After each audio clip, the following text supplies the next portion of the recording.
Bawat isa and happy Lord's Day. So, sarap po matulog, no? Uh, ngayong mga panahong ito. And pagpasensyahan nyo na po ang aking boses. Ganun pa rin po. Still struggling po no, sa pagkawala ng boses. Dahil nga po, every day I have to speak for 9 hours dahil sa trabaho. And within that 9 hours, kailangan ko din syempre makipag-usap sa mga tao. And Sunday ay puno din ng sasalita. It is by grace na ngayong linggo ay bumabalik konti yung boses, pero baka mamaya mawala na naman ito gaya nung nakaraang linggo. But anyway, still, by the grace of God, we are still able to teach and preach the word. So, panalangin ko po na makinabang ng tunay ang bawat isa sa salita po ng ating Panginoon. So let us open our Bible at tayo magpapatuloy sa salaysay na atin pong pinag-aaralan in Genesis chapter 19. And we will continue sa verse 27 hanggang verse 29. So Genesis chapter 19, verse 27 hanggang verse 29. So, kahapon, tayo po ay nagkaroon po ng prayer meeting and some of our members ay naghayag ng kanila pong mga kabigatan sa puso dahil po sa mga nangyayari. And isa doon ay dahil po sa mga nangyayari sa kanilang family. And I'm just so amazed dahil po sa salita na mineditate natin yesterday, and that was in Psalm chapter 6 that really gave us a reminder and pagtuturo sa atin na sa tuwing tayo po ay dumadaan no, sa mga pagsubok at pighati, ang Panginoon ang dapat nating lapitan. And this word lapitan is mainly related to prayer. And gaya po ng ating mga challenges in relation to our family, I think ang salita na ipapangaral ngayon will really give us a direct direction from the Lord kung ano ang dapat nating gawin whenever we are struggling, lalong-lalo na sa mga family members natin na hindi pa nananampalataya. And I'm just so amazed because the Lord is the God of timing, and this is what we really need. Well, bago natin yung tingnan, let's just have a short review. Nakaraang linggo, ipinarating sa atin ang isang babala na darating ang paghuhukom po ng Diyos. At iyon ay para sa mga makasalanan. At again, ang tanging paraan para po sila ay maligtas ay sa pamagitan lamang ng Panginoong Hesukristo. Ngunit, nakita din po natin na yung pagpili ng mga makasalanan na pahalagahan ng kanilang makamundong pamumuhay or even makamundong mga bagay kaysa sa pakinggan at tumugon sa nararapat na babala ng Diyos ay magdadala sa isang tao sa tiyak na kapahamakan. At ang babala na iyon ay nasa ebanghelyo po mismo. No? Yung warning na iyon ay nasa gospel mismo. Ibinigay po ng Diyos ang kanyang tanging anak na tanging daan para sa kaligtasan. Ngunit kung sino man ang hindi manampalataya sa Kanya ay mga hinatulan na. John 3:18. Wala na pong ibang paraan para sila ay maligtas pa. Now, binigyang diin nakaraang linggo ng isa sa dahilan bakit ang isang tao ay hindi nananampalataya sa Panginoong Hesus ay dahil sa pagkahumaling sa mundo. Hindi niya kayang talikuran yung mga makamundong bagay or makamundong gawin ng pamumuhay, kaya siya ay tinatanggihan niya ang Panginoong Hesus. Ayaw niyang manampalataya kasi alam niyang kailangan niyang talikuran ng mga bagay na yon. And dahil doon, nananatili siya na nasa ilalim ng banal na puot ng Diyos, gaya po na nangyari sa asawa ni Lot. Kaya, di ba, mapapansin nyo, bagaman nakalabas na ang asawa ni Lot, siya pa rin ay nahatulan. Doon natin makikita na wala pong maitatago sa ating Diyos. Alam ng Panginoon ang puso ng tao. And darating at darating ang paghatol ng Diyos sa mga hindi nananampalataya. Kaya ang babala para sa bawat isa sa atin, last week ay alalahanin niyo ang asawa ni Lot. No?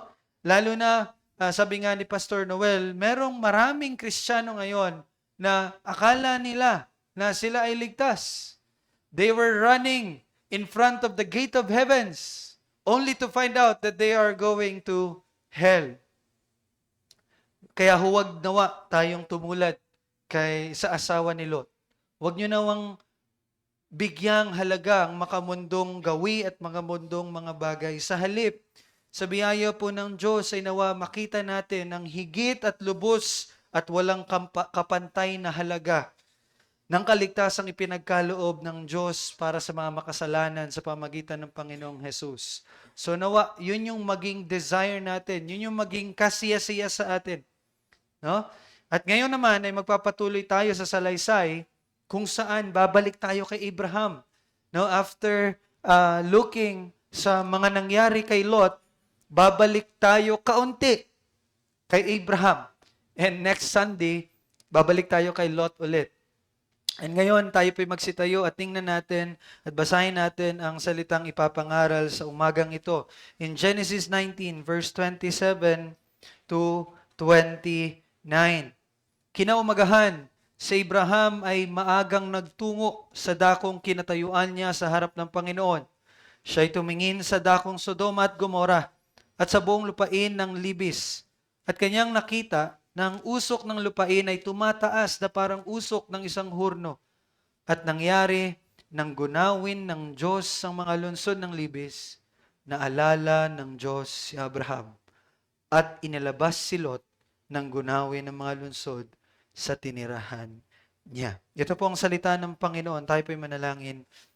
O Diyos, nawa ang salita mong ito ay patuloy na mag-udyok sa amin, na talikuran ng mga makamundo naming mga layaw, ang makamundo naming gawin ng pamumuhay.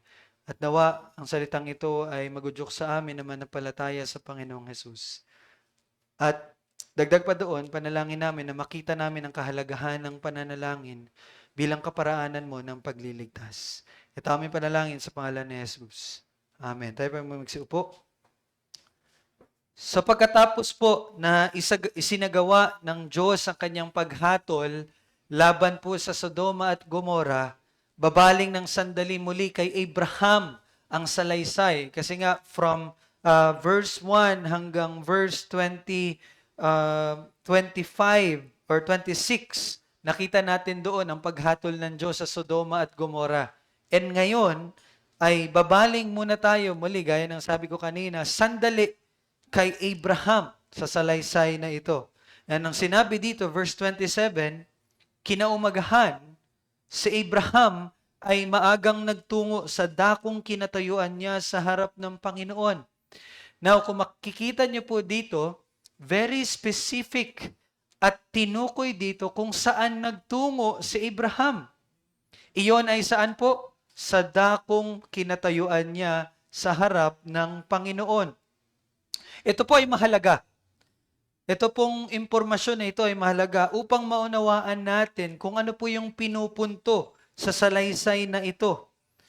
Bagaman maikli lang na parte ito, pero napakahalaga ito upang maunawaan natin ang mensahe sa tagpong ito. Sa verse 22 hanggang verse 33, kung matatandaan niyo po, doon ay inihayag na ang Diyos ay ang hukom ng mundo at siya ay matuwid na hukom na kailanman ay hindi hahatulan ng mga matutuwid kasama ng mga masasama. Yun ang ating natutunan sa mga nagdaang linggo. Ang Diyos ay ang hukom na matuwid at hindi niya hukuman ang mga matuwid kasama ng masasama. And kung matatandaan nyo, tinanong pa ni Abraham ang Diyos na kung sakali daw mayroong 50, 45, 40, 30, 20 hanggang 10. Tandaan nyo, di ba yun yung tanong ni Abraham sa Diyos? Na matuwid, kung meron daw 10 na matuwid sa Sodoma, lilipulin niya pa rin ba yung lupain or bansang iyon? At ang sagot po ng Diyos ay ano? Hindi. Alang-alang sa mga matuwid. Hindi niya lilipulin kahit na may 10. Kahit 10 lang. Pero nakita natin, nilipol po ng Diyos ang Sodoma at Gomorrah. And what does it mean? Anong pinapahiwatig nun? Ibig sabihin po nun, hindi umabot sa 10 ang matuwid. Hindi umabot sa 10 ang matuwid na tao sa Sodoma. Lahat po ng masasama ay natanggap ang hatol ng Diyos. And mind you, 3 lang ang nakalabas sa Sodoma at Gomorrah. Sa katunayan, actually 4 ang nakalabas sa Sodoma. Pero kahit po nakalabas na sa Sodoma at Gomorrah, ay hinabol pa rin ng hatol ng Diyos ang masasama. At kanino natin yung nakita? Sa asawa ni Lot. So sa unang pagtingin, maaari nating masabi na, oo, na ganun ang nangyari sa asawa ni Lot kasi di siya sumunod sa instruction ng anghel. Di ba? Anong instruction ng anghel? Huwag kang lilingon. Pero ito po ay may malaking mensahe sa atin. At ano yon? Walang makakatakas sa hatol ng Diyos. Ang asawa ni Lot ay walang pagpapahalaga sa Diyos. Tinanggihan niya ang Diyos at kung kaya, kasama siya sa mga masasamang nilipol ng Diyos. Bagaman nakalabas siya sa Sodoma at Gomorrah. Ipinakita ng kanyang pagtingin muli sa Sodoma ang tunay na kalagayan ng puso niya. Diba? Doon natin nakita kung ano ba talaga ang asawa ni Lot. Is she a believer? No. Yung paglingon niya ang nagpatunay ng tunay na kalagayan ng kanyang puso. At tunay nga, dahil alam ng Diyos ang puso ng bawat isa sa atin. At doon ay hahatulan tayo po ng Diyos. Kaya po kahit anong, tingnan niyo to, kahit anong buti ang ipakita natin sa ating panlabas na mga gawa, hindi pa rin tayo makakatakas sa hatol ng Diyos. At ang hatol na iyon ay napakalubha. Kaya po tingnan niyo kung ano ang nakita ni Abraham, verse 28. Anong nakita niya? Sa buong lupain ng libis, nakita niya na ang usok ng lupain ay tumataas na parang usok ng isang hurno. Alam niyo yung hurno? Furnace sa English. Di ba? At alam niyo po ba, maaari nating bigyan ng pansin dito yung paglalarawan na nakita ni Abraham. Take note kung ano yung larawan na nakita po ni Abraham. Nakita niya ang usok ng lupain ay tumataas na parang usok ng isang hurno. Now, this is something na interesting. Why? Dahil alam niyo po ba, sa lengguwahe ng Biblia, kapag sinabi ko pong lengguwahe, yung mga salitang ginagamit sa Biblia, ang usok po, in the language of the Bible, ang usok ay sumasalamin sa paghatol ng Diyos. Mababasa natin in Isaiah 34, verse 9 to 10, ito yung panahon na inihayag ng Diyos ang kanyang hatol sa mga bansang kaaway niya. And pakinggan niyo po anong sinabi niya in Isaiah 34, 9 to 10. At ang kanyang mga batis ay magiging alkitran. So, it is referring sa mga bansa na lumalaban sa Diyos. At ang kanyang mga batis ay magiging alkitran. At ang alabok niya ay magiging asupre.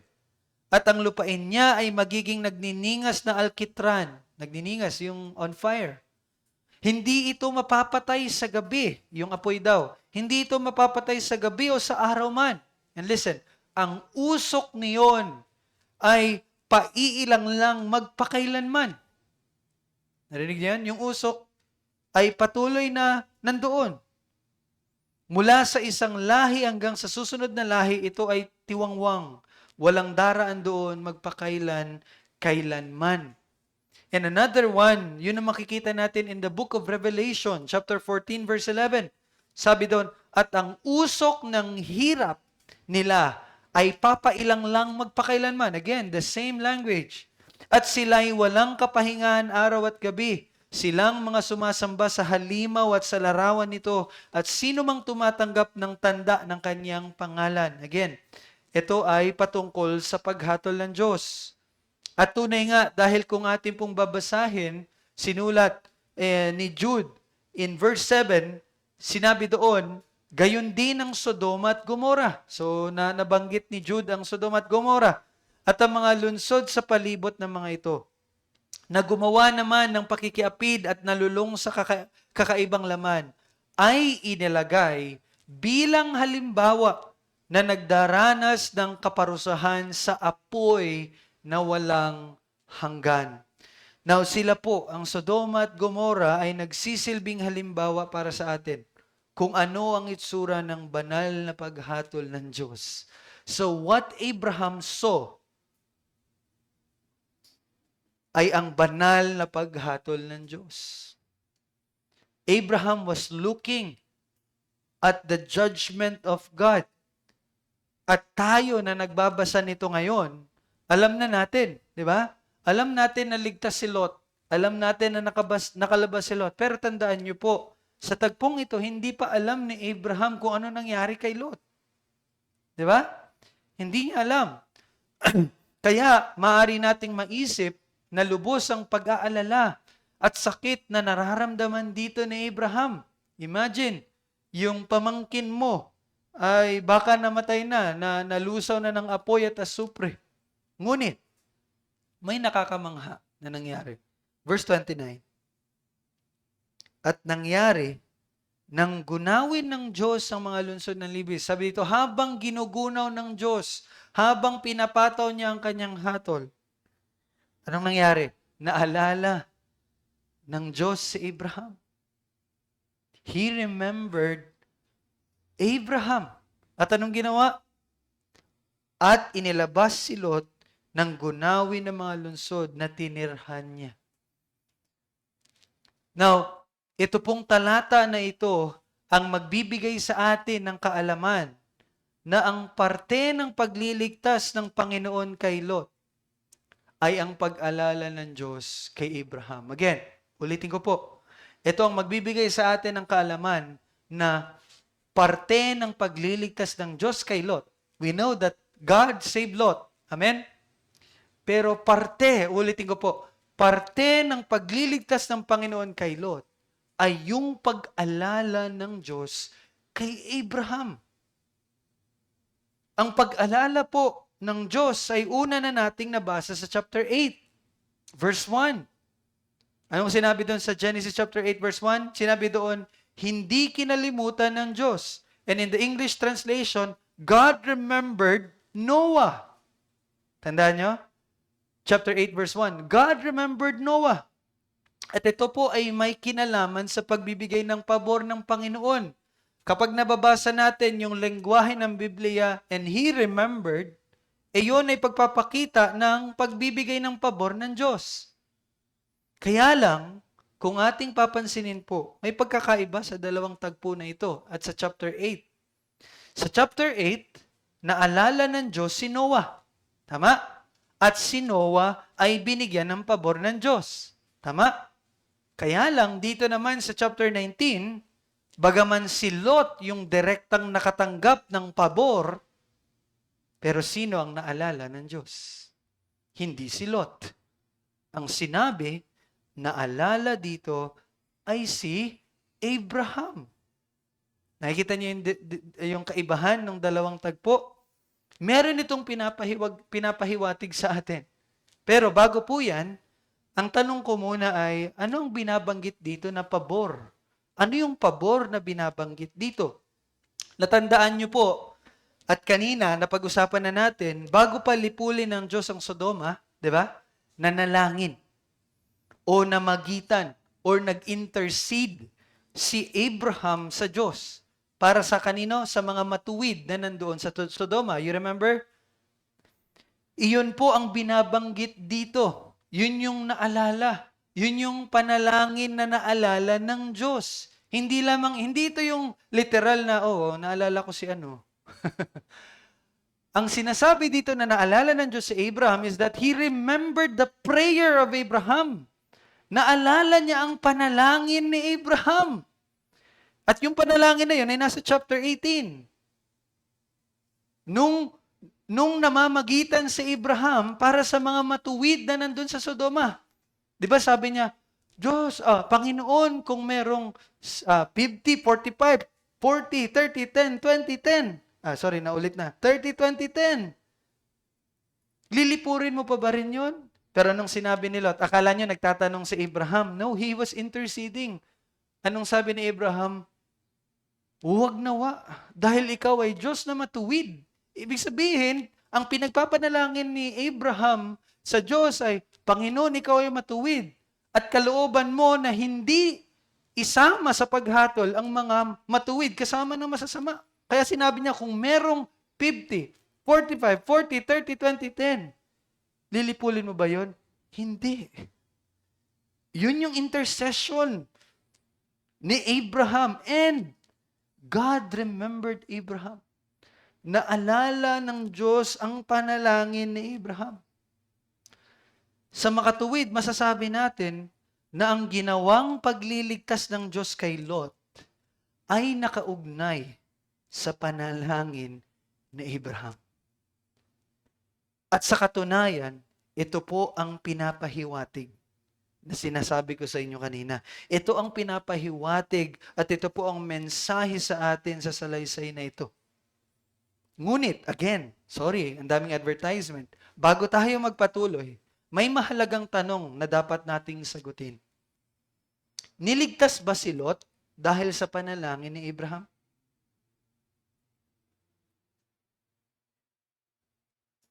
Ulitin ko, ang ginawang pagliligtas ng Diyos kay Lot ay nakaugnay sa panalangin ni Abraham. But there is a very serious question. Naligtas ba si Lot dahil sa panalangin ni Abraham? Kailangan nating maging maingat sa pagsagot ng tanong na yon. Well, ang sagot po ay hindi. Hindi po naligtas si Lot dahil sa panalangin ni Abraham. At walang sino mang maliligtas dahil sa panalangin ng sino man. At hindi po tayo dapat malito dito. Malinaw po na si Lot ay naligtas dahil lamang saan? Tingnan niyo po ang chapter 19 verse 16. Dahil sa habag sa kanya ng Panginoon. Malinaw. Naligtas si Lot dahil sa habag ng Panginoon. Hindi dahil sa panalangin ni Abraham. At ganun din sa bawat isa sa atin. Hindi po tayo naliligtas dahil sa panalangin ng ibang tao para sa atin. Tanging sa biyaya at habag lamang ng Diyos tayo naliligtas sa pamagitan ni Kristo. Kaya kanina, ang binasa natin sa ating confession, di ba, ang confession natin kanina, ang pamamahayag natin, na itinakda ng Diyos ang kaparaanan kung paano maliligtas ang isang tao. At yun ay sa pamamagitan ng paghahayag ng Ebanghelyo at pananampalataya. At dahil yun sa habag ng Diyos. Ngayon, ang tanong muli, anong kahalagahan ng tagpong ito?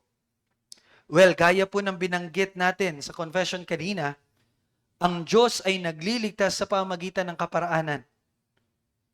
At iyon ay mainly sa pamamagitan ng paghahayag ng Ebanghelyo at pananampalataya ng isang tao.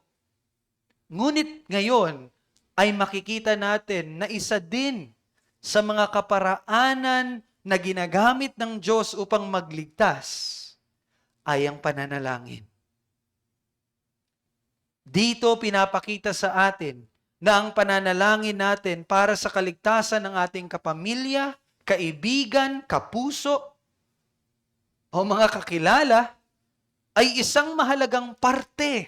Listen, ang pananalangin natin para sa kanila ay isang mahalagang parte para sa pagsasagawa ng pagliligtas ng Diyos.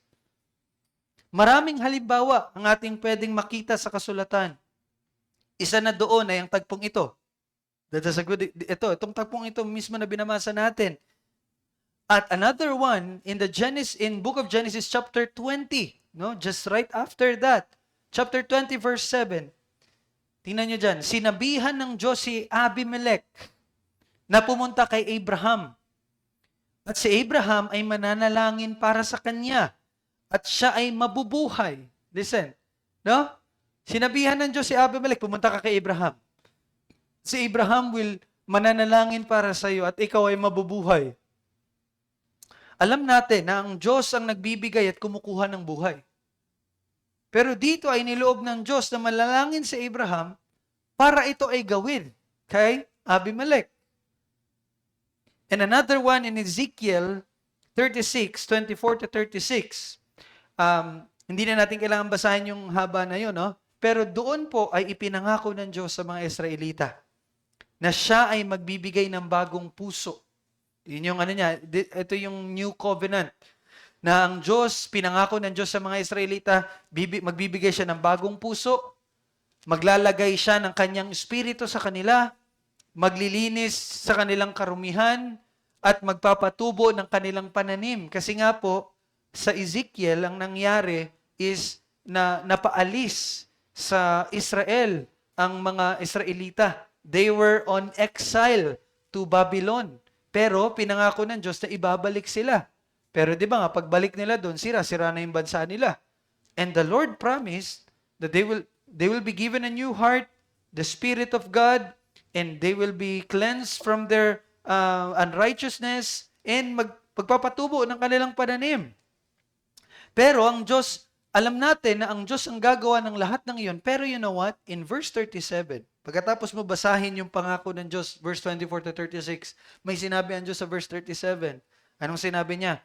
Bukod pa dito, hahayaan ko ang sambahayan ni Israel na humiling sa akin upang gawin ito sa kanila. Naririnig niyo yan? Diba? Hahayaan niya ang mga Israelita na humiling sa kanya para saan? Para gawin niya ito sa kanila. And to be specific, paramihin ang kanilang mga tao. So the Lord will do it, but niloob ng Diyos na hingin ito sa kanya para gawin niya iyon para sa kanila. Kita niyo yun? Ang Diyos ang gagawa nito, pero niloob niya na hilingin ito sa kanya ng mga Israelita upang ito'y kanyang gawin. Another one, James chapter 5, 16-18. Anong sinabi doon? Ang panalangin ng taong matuwid ay makapangyarihan at mabisa. I think familiar kayo sa verse na ito. The prayer of the righteous man is powerful and effective. And then, nagbigay siya ng halimbawa. Sino yung halimbawang binigay niya? Si Elias. Si Elias, si Elijah. Sabi doon, si Elias ay isang taong may likas na gaya rin natin at siya'y taimtim na nanalangin upang huwag umulan at hindi umulan sa loob ng 3 taon at 6 na buwan. At muli siyang nanalangin at ang langit ay nagbigay ng ulan at ang lupa ay sinibulan ng bunga nito. Na kung babasahin natin yon, sa unang pagtingin, tila ang panalangin ni Elias ang dahilan ng pag-ulan. That's why many people got wrong sa pag-interpret ng James 5:16-18. Sasabihin nila sa'yo, dapat matuwid ka talaga para maging effective yung prayer mo. Gaya ni Elias, nanalangin siya, wag umulan, and hindi yun umulan, 3 years and 6 months. And then nanalangin siya ulit, and doon umulan na, 3 years and 6 months. So, be like Elijah. Kaya di ba marami sa atin hindi nanalangin pag may kasalanan. Kasi ang iniisip natin, hindi effective yung prayer ko. Mali yun. Maling interpretation kasi yun dito. To rightly interpret this, titingnan natin kung ano ba tunay nangyari. Nung binanggit ito ni James. And yun ay makikita nyo sa 1 Kings 18. 1 Kings chapter 18 verse 1. Pakinggan nyo po. Pagkaraan ng maraming araw, ang salita ng Panginoon ay dumating kay Elias ng 3 taon na nagsasabi, humayo ka, magpakita ka kay Ahab, at ako'y magpapaulan sa lupa. And then after nun, pumunta si Elijah kay Ahab and he prayed. Nanalangin siya na umulan. At yun na, umulan na. So kung makikita niyo sa konteksto, malinaw dito na yung pagpapanalangin ni Elias at ang pagpapaulan ay parehong kalooban ng Diyos. naunang ihayag ng Diyos na magpapaulan siya bago pa man manalangin si Elias. Hindi nanalangin si Elias kaya nagpaulan ng Diyos. Nagsabi ang Diyos magpapaulan siya kaya nanalangin si Elias. At iyon ay nangyari. Dahil iyon ang kalooban ng Diyos. Malinaw na makikita natin dito na sa pamamagitan ng panalangin ni Elias ay nagpaulan ang Diyos.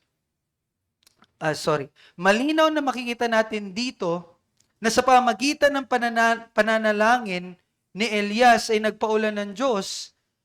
Sa halip na isipin natin na ang panalangin ni Elias ang dahilan ng pagpapaulan ng Diyos. Magkaiba yun.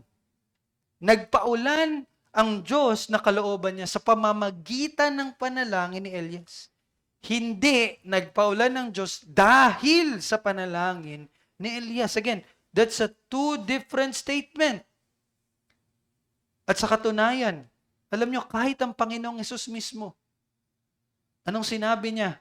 In Matthew 9:37-38, kaya't sinabi niya sa kanyang mga alagad, tunay na napakarami ng aanihin. Listen, this is the Lord Jesus Christ. Sabi niya, tunay na napakarami ng aanihin. Ngunit, kakaunti ang manggagawa. And anong sinabi ng Diyos? Ang sinabi ng Panginoong Hesus, idalangin ninyo sa Panginoon, idalangin ninyo sa Panginoon ng anihin na magpadala ng mga manggagawa sa kanyang aanihin. Malinaw po na ang Diyos ang Panginoon ng anihin. Ibig sabihin, He is the Lord of the harvest. Pero, inutusan tayo ng Panginoong Hesus na manalangin para sa pag-ani. Nakita niyo yun? He is the Lord of harvest. He doesn't need that. Alam natin i-harvest niya yun. Pero, tinuruan at tinutusan tayo ng Panginoong Hesus, ipanalangin nyo na i-harvest yun. And another one, sa Hebrews 7:25, yung binasa natin kanina, ang Panginoong Hesus ay inilalarawan bilang pinakapunong pari, di ba? Na laging nabubuhay upang mamagitan, to intercede, to pray para sa kanyang mga tao. Ang ating Panginoong Hesus ay nananatili sa kanyang paggawa. Hindi natatapos ang kanyang paggawa ng pagliligtas sa atin. Siya ay patuloy na namamagitan sa atin sa pamamagitan ng pananalangin para sa atin, para sa mga mananampalataya. Nananalangin ang Panginoong Hesus para sa kaligtasan ng kanyang mga tao. Pero alam nyo ba, nung nandito pa ang Panginoong Hesus sa lupa, anong sinabi niya? In John 17:6, ipinahayag ko ang iyong pangalan sa mga taong ibinigay mo sa akin. He's talking to God the Father. Sabi niya, ipinahayag ko ang iyong pangalan sa mga taong ibinigay mo sa akin mula sa sanlibutan. Sila ay sa iyo at sila'y ibinigay mo sa akin at tinupad nila ang iyong salita. Ano nangyari dito? Ang Diyos ang nagbibigay kay Jesus ng mga nananampalataya sa Kanya. Tama? And even in one verse, sinabi ng Panginoong Jesus, you cannot come to me unless the Father has drawn you. Hindi ka makakalapit sa akin kung hindi ka ilalapit ng Ama sa akin. So malinaw na ang mga mananampalataya is a gift of God the Father to the Lord Jesus Christ. Kaya nga, di ba, yun yung tiningnan ng Panginoong Jesus nung siya ay nasa krus. Di ba, in Hebrews, yun yung naging kaligayahan niya. Because he knows that the Father has prepared people for him. Ang Ama ang magbibigay sa kanya ng mga taong iyon. Pero, patuloy siyang nananalangin para sa kanila. Kung isipin natin, kung ikaw magbibigay, hindi ko na kailangan manalangin. Pero even our Lord Jesus Christ, patuloy siyang nananalangin. Kahit na alam niya na ang Ama ang magbibigay sa kanya ng mga tao na mananampalataya sa kanya. Kaya malinaw po na pinapakita ng kasulatan ang kahalagahan ng pananalangin para sa paggawa ng pagliligtas ng Diyos. Hindi ito ang dahilan. Listen, hindi ito ang dahilan ng kaligtasan ng tao. Pero isa ito sa kaparaanan na niloob na gamitin ng Diyos upang iligtas ang isang tao. Kahit po sa buong kasaysayan ng iglesia, maraming tapat na lingkod ng Diyos na nagbalik tanaw sa kanilang mga nakaraan at kinilala nila na ang panalangin ng kanilang mga magulang ay kabilang sa kaparaan ng ginamit ng Diyos upang dalhin sila kay Kristo.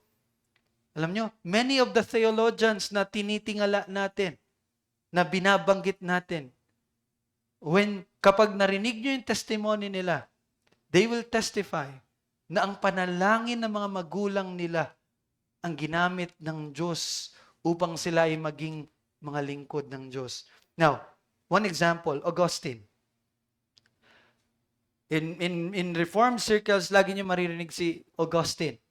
Alam niyo ba, bagamat namuhay siya sa kawalan ng pananampalataya sa loob ng maraming taon, hindi kailan man tumigil ang kanyang ina na si Monica sa pananalangin para sa kanya. Kaya sa confession ni Augustine, alam niyo sinabi ni Augustine? Mas marami siyang, yung nanay niya, mas marami siyang iniluha para sa akin kaysa sa pag-iyak ng mga ina sa pisikal na pagkamatay ng kanilang mga anak. 'Di ba? Isa sa mga pinaka nakakalungkot na tagpo ng buhay para sa mga nanay at tatay ang pagkamatay physically ng kanilang mga anak. Pero ano sabi ni Augustine? Higit pa ang iyak ng aking ina kaysa sa mga ina na umiiyak dahil namatay yung kanilang physical na namatay ang kanilang mga anak. Anong pinapahiwatig doon ni Augustine? Masigit yung pag-iyak at panalangin ng kanyang ina para sa kanyang spiritual na kaligtasan. Kaysa sa pag-iyak at pagtangis sa mga ina dahil sa physical na kamatayan ng kanilang mga anak. Sa itinakdang panahon ng Diyos, si Augustine po ay nahikayat at sumampalataya kay Kristo. And nang lumaon, naunawaan niyang hindi ang panalangin ng kanyang inang naging sanhi ng kanyang kaligtasan, kundi ang Diyos ang may biyayang nagtakda kapwa sa pananalangin ng kanyang nanay na si Monica at sa kanyang pagbabalik loob bilang mga kasangkapang gagamitin ng Diyos sa kanyang kaligtasan. And another one, John Newton. Kilala niyo si John Newton? Kung hindi niyo kilala, alam niyo yung isa sa kanyang sinulat, Amazing Grace. Si John Newton ang sumulat ng kantang Amazing Grace. Mahal na mahal niya ang alaala ng kanyang makadiyos na ina. Again, nanay ulit. Na nagturo sa kanya ng kasulatan at nananalangin para sa kanya bago ito mamatay noong siya ay bata pa. Matapos yung kanyang pagbabalik loob, sinulat ni John Newton. Sabi niya, malaki ang utang ko sa alaala ng aking mahal na ina dahil sa napakaraming habag ng Diyos sa akin. Anong pinapahiwatig niya dito? Kinikilala ni John Newton na ang mga turo at panalangin ng kanyang ina ay bahagi ng maingat na paghahanda ng Diyos para sa kanyang kaligtasan. John Newton recognized. Another one, Matthew Henry. Isa ito sa mga ginagamit ko sa mga pag-aaral ko, yung mga commentary ni Matthew Henry. Madalas siya nagpapasalamat sa malaking impluwensya na kanyang ama. So we have the father na, no? Si Philip Henry. Ang regular na family worship nila at ang taimtim na pananalangin ng kanyang ama para sa kanila na kanyang mga anak ay nagkaroon po ng malalim na epekto sa kanyang espiritual na buhay. Itinuring ni Matthew Henry ang ganitong pagpapalaki bilang isang mapagbiyayang paraan na ginamit po ng Diyos sa kanyang pagbabalik loob at paglago sa pananampalataya. Another one, Charles Spurgeon. Kilala niyo si Charles Spurgeon? Sabi niya, madalas banggitin ni Charles Spurgeon ang mga panalangin ng kanyang ina. And actually, sinabi ni Charles Spurgeon, paano ko malilimutan ang mga matang lumuluha ng aking ina habang binabalaan niya akong tumakas sa darating na puot ng Diyos. Yun ang naaalala ni Matthew Henry sa kanyang nanay. Naalala rin niya ang mga panalangin ng kanyang lolo. At naniniwala siyang ginamit ng Diyos ang mga ito upang siya ay maligtas. Gayon din ang patotoo, last, ng isa sa mga missionary na ang pangalan ay si John Paton. Hindi pa natin siya masyado naririnig. Na ang araw-araw na panalangin ng kanyang ama para sa kanilang pamilya ay nag-iwan ng panghabang buhay na bakas sa kanyang puso. Sa kanyang pagbabalik tanaw, naniniwala siya, ang mga panalangin iyon ay kabilang sa mga parang ginamit ng Diyos upang ihanda siya hindi lamang sa kanyang pananampalataya, kundi maging sa kanyang habang buhay na paglilingkod bilang misyonaryo. So he became a missionary at isa sa mga nagbigay sa kanya ng tanda ay yung pananalangin ng kanyang ama para sa kanyang pamilya.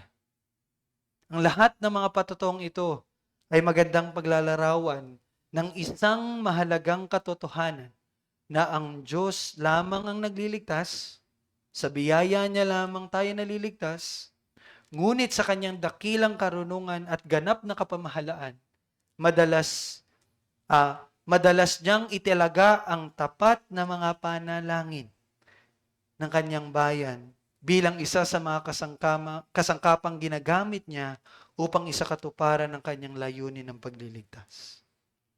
Ganon kahalaga ang intercession. Ganon kahalaga ang pananalangin. Kaya ang tanong para sa bawat isa dito, lalo na po sa mga magulang, lalo na sa mga anak na mga mananampalataya, kung hindi mananampalataya yung mga magulang, ipinapakita ba ng inyong mga pananalangin para sa inyong mga anak or kapamilya? At pagpupursige na hikayatin at turuan sila ng salita ng Diyos.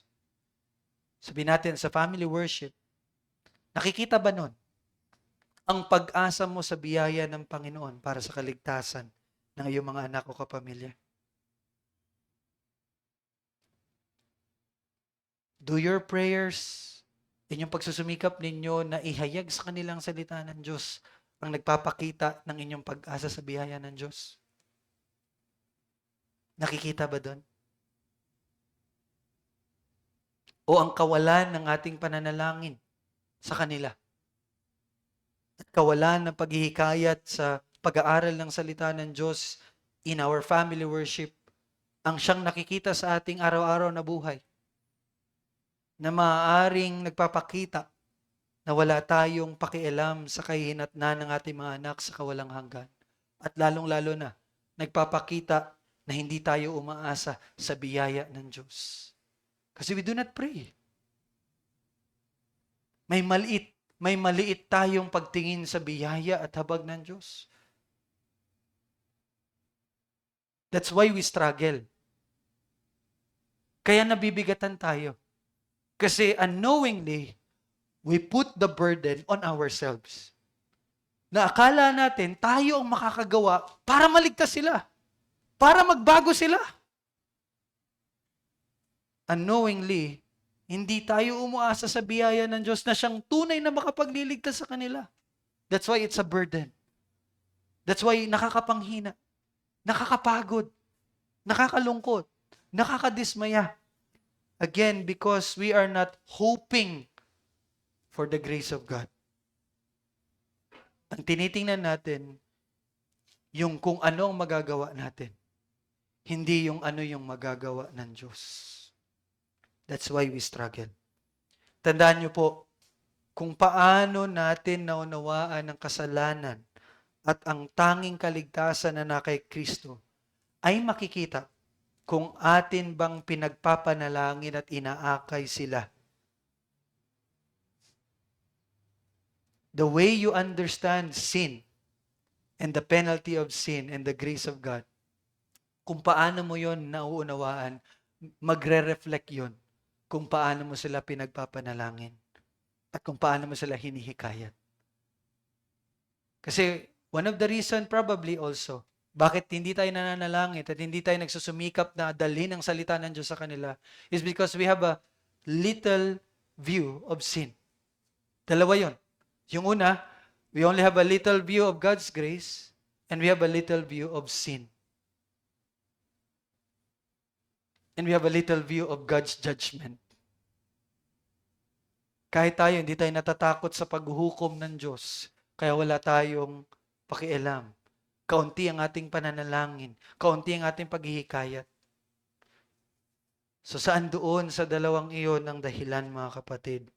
Kung maliit ang pagtingin natin sa kasalanan at kung maliit ang ating pagtingin sa pagliligtas ng Panginoong Hesus, hindi tayo magpupursige na manalangin at hindi tayo magpupursige na akayin sila sa salita ng Diyos through family worship. We will never do that. And many people think, hindi kasi sila mananampalataya, kaya hindi ko sila ma-invite sa family worship. Actually, that is a wrong mindset. Hindi kailangan maging manampalataya sila bago kayo mag-family worship. Hindi po. Kaya nga, isa sa mga kailangan ninyo ang family worship kasi hindi sila mananampalataya.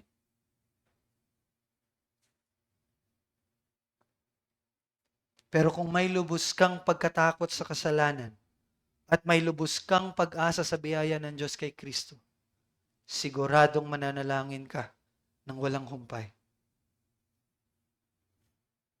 Siguradong mananalangin ka ng walang humpay para sa iyong mga anak, kapamilya, at siguradong hihikayatin mo silang turuan sa landas ng Panginoon araw-araw sa pamagitan ng pagtitipon at pagsamba sa Diyos sa inyong mga tahanan. Kaya po, sa pagtatapos, malinaw na pinakita sa atin sa chapter 19 na ang pagliligtas ng Diyos kay Lot ay dahil lamang sa habag niya. Ngunit binigyang diin din ng salaysay na ito ng ating inaral ngayon na ginagawa ng Diyos ang pagliligtas sa pamagitan ng pananalangin ni Abraham para kay Lot.